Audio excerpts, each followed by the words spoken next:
अधिवक्ता दिवस के अवसर पर देश के सभी विद्वान अधिवक्ताओं को, क्योंकि अधिवक्ता से ही जुड़ा हुआ हमारी बेंच है, पहले अधिवक्ता होते हैं, फिर बेंच में जाते हैं, माननीय न्यायाधीश बनते हैं, तो उन सबको भी एक सिस्टम से है, उन सबको भी अधिवक्ता दिवस की बहुत बहुत बधाई।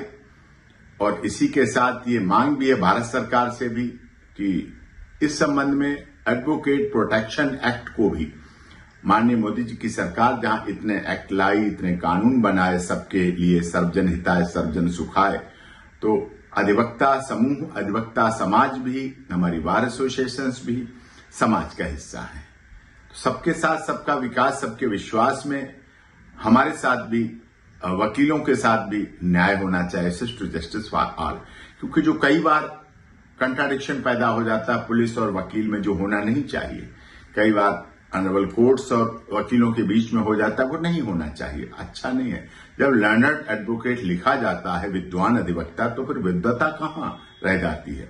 इस विद्वता की गरिमा को बनाए रखने के लिए एडवोकेट प्रोटेक्शन एक्ट की मांग हम सभी लोग पूरे पुरजोर से कर रहे हैं। माननीय सर्वोच्च न्यायालय को भी, जो हमारी गार्जियन कोर्ट है, उनको भी इस बारे में ध्यान देना चाहिए, क्योंकि वकीलों की संरक्षा, सुरक्षा, संरक्षण भी होना चाहिए। वकील तो सबकी सुरक्षा, संरक्षण सबके लिए, हर गरीब, दलित, शोषित, पीड़ित, मजदूर, मजलूम की आवाज के रूप में उसकी सुरक्षा देता है, सभी जाति, धर्म, क्षेत्र, भाषा, संप्रदाय के लिए करता है।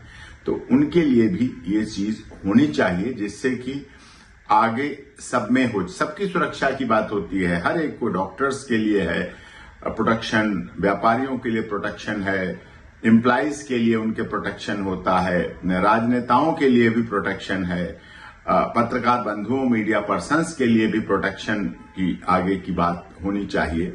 और इसके साथ साथ एडवोकेट प्रोटेक्शन एक्ट लागू होगा देश में, तो समाज के लिए भी, और हर व्यक्ति जिसके लिए वकील लड़ते हैं, संघर्ष करते हैं, उसको न्याय दिलाते हैं, जिसको न्याय नहीं मिल पाता उसको भी न्याय दिलाते हैं, धनाभाव के बावजूद भी न्याय दिलाते हैं, और उनको होना चाहिए। और इस पर हमें पूरे देश की जितनी बार एसोसिएशंस हैं, अधिवक्ता दिवस मना रही हैं, उन पर एक प्रस्ताव पास करके, हम अनुरोध करेंगे, प्रस्ताव पास करके हमारे देश के महामहिम राष्ट्रपति जी, माननीय प्रधानमंत्री जी, माननीय अमित शाह जी और माननीय चीफ जस्टिस ऑफ इंडिया को। तो ऐसे ही तमाम खबरों के लिए आप सभी बने रहिए हमारे साथ और देखते रहिए बिहार उज्जवल न्यूज।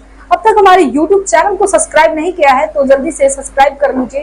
फेसबुक पेज को भी फॉलो कीजिए। वीडियो पसंद आए तो खूब लाइक कीजिए, शेयर कीजिए, कमेंट कीजिए। वीडियो देखने के लिए आप सभी का धन्यवाद।